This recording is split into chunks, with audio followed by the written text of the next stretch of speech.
Bonjour, je vais corriger un QCM sur la description des mouvements et notamment sur la relativité du mouvement.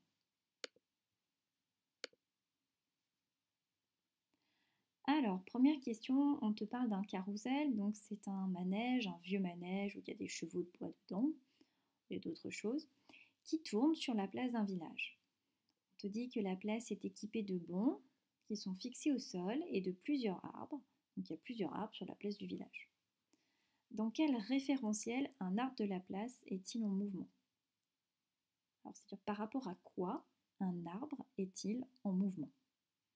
Est-ce que c'est par rapport à un banc de la place? Alors, si je m'imagine sur une place fixée à un banc et je regarde l'arbre, a priori, la distance entre l'arbre et le banc ne va pas varier au cours du temps. L'arbre n'est pas en train de me tourner autour, donc l'arbre sera toujours immobile par rapport au banc. J'aurais exactement le même raisonnement avec un autre arbre de la place. Un cheval de bois. Ah, un cheval de bois. Donc le cheval, il est dans le manège et ce manège tourne. Et donc ce que je peux voir, c'est que la distance entre le cheval de bois et l'arbre va varier au cours du temps. Donc je sais que par rapport au cheval de bois, l'arbre sera en mouvement. La question est au singulier, donc je suppose qu'il n'y a que cette réponse-là. Est-ce qu'on pourrait mettre la place du village? Eh bien non, hein, il suffit de prendre un point de la place du village et puis de regarder si la distance entre ce point de la place du village et l'arbre varie dans le temps. Non. Quand un mouvement d'un objet est rectiligne, alors comment est sa trajectoire? Eh bien sa trajectoire, c'est une ligne droite. Ça, c'est du court. On te demande d'observer la chronophotographie d'une balle de tennis et on veut savoir quel est le mouvement de la balle de tennis. Donc ce qu'on peut regarder, c'est l'ensemble des positions occupées par la balle au cours du temps. Et on peut voir que ces positions, eh bien l'ensemble de ces positions, ça forme une ligne droite. Donc on sait qu'on a déjà un mouvement rectiligne.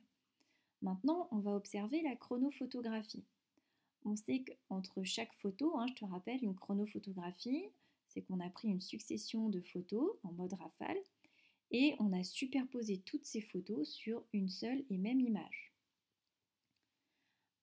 Mais ce qu'on sait, c'est qu'entre deux photos, il s'est écoulé le même temps. Et qu'est-ce qu'on peut voir entre deux positions successives de la balle? Eh bien, c'est que la balle parcourt une distance plus importante. Donc on sait que la vitesse de la balle, elle augmente au cours du temps. Donc ça sera un mouvement rectiligne, mais comme la vitesse augmente au cours du temps, ça sera un mouvement rectiligne accéléré. Question 4. Assis dans mon canapé, est-ce que je suis en mouvement ou est-ce que je suis immobile? Alors, on a tendance à se dire que quand on est dans le canapé, on est plutôt à rien faire, donc on est immobile. D'accord, oui, certes, ça c'est un point de vue. Ça, c'est le point de vue de cette première réponse. Je suis immobile puisque je ne fais rien. Il y en a qui vont toujours me dire, ouais, non, mais je peux toujours bouger mon bras, donc je suis en mouvement. Ok, mais c'est peut-être pas ça qu'on attend comme réponse. Alors, je vais regarder celle-ci. Je suis immobile par rapport au centre de la Terre, mais je suis en mouvement par rapport au sol. Est-ce que je suis en mouvement par rapport au sol si je suis assis dans mon canapé? Non, je ne suis pas en mouvement par rapport au sol, puisque la distance entre moi et le sol ne va pas varier au cours du temps. Ah, je vais maintenant regarder cette question, cette réponse-là. Je suis immobile par rapport au sol. Ça, oui. Mais je suis en mouvement par rapport au centre de la Terre. Ben oui, tout à fait, je suis en mouvement par rapport au centre de la Terre. Oui, puisque si je reste 24 heures assis dans mon canapé, eh bien, j'aurais effectué un cercle, étant donné que la Terre tourne sur elle-même. Donc tout à fait, je suis en mouvement circulaire par rapport au centre de la Terre.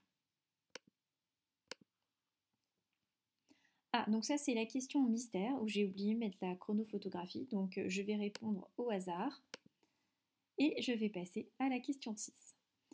Un carrousel, le voici, il tourne sur la place d'un village. La place, elle est équipée de bancs qui sont fixés au sol et des arbres qui sont ici. Dans quel référentiel le cheval de bois qui est ici est immobile, sachant que on te dit que le manège tourne. Est-ce qu'il est immobile par rapport à un banc? Non, il n'est pas immobile par rapport à un banc, puisque en fonction du temps, la distance entre le banc et le cheval va varier. Est-ce qu'il est immobile par rapport à la place du village? Donc je prends un point de la place du village et je regarde la distance entre ce point et le cheval de bois et je vais voir que la distance va varier au cours du temps. Donc ces deux réponses sont fausses. Donc c'est forcément par rapport à un autre cheval de bois. En effet, ils seront toujours à la même distance et ils ne se tournent pas l'un autour de l'autre. Quand le mouvement d'un objet est circulaire, alors la trajectoire de cet objet peut être un arc de cercle et un cercle. 8e question. Les trajectoires approximatives du centre des planètes du système solaire sont représentées ci-dessous. Donc on peut voir que ces trajectoires sont des cercles. Comment peut-on qualifier le mouvement du centre des planètes du système solaire? Si la trajectoire est un cercle, alors le mouvement de la planète sera un mouvement circulaire. Ce parachutiste va ouvrir son parachute. Un observateur à côté de lui le voit remonter, alors qu'un observateur immobile sur Terre le voit descendre lors de l'ouverture. Comment expliquer ce paradoxe? Donc, ce qu'il faut bien voir là, c'est que en fonction de la personne qui va regarder le mouvement de celui qui va ouvrir le parachute, elle ne va pas décrire le même mouvement. Donc, en fonction de l'observateur, soit celui qui est à côté, soit celui qui est sur Terre, le mouvement de ce parachutiste sera différent. Donc, ce que j'appelais observateur, moi, en 6e, en 4e, on appelle ça un référentiel. Donc, en fonction du référentiel, donc que le référentiel soit la personne à côté de lui ou alors la personne qui est sur Terre, le mouvement sera différent. Et donc ça, c'est expliqué par la phrase « Tout mouvement dépend du référentiel ». Ce n'est pas une question de vitesse. C'est pas, quand il va ouvrir son parachute, il ne va pas forcément remonter dans l'air. Et le parachutiste va avoir une trajectoire circulaire. Non, pas du tout. 10e question. L'ensemble des positions successives occupées par un point au cours de son mouvement, eh bien ça, c'est la définition de la trajectoire. Voilà, j'espère que je t'ai aidé.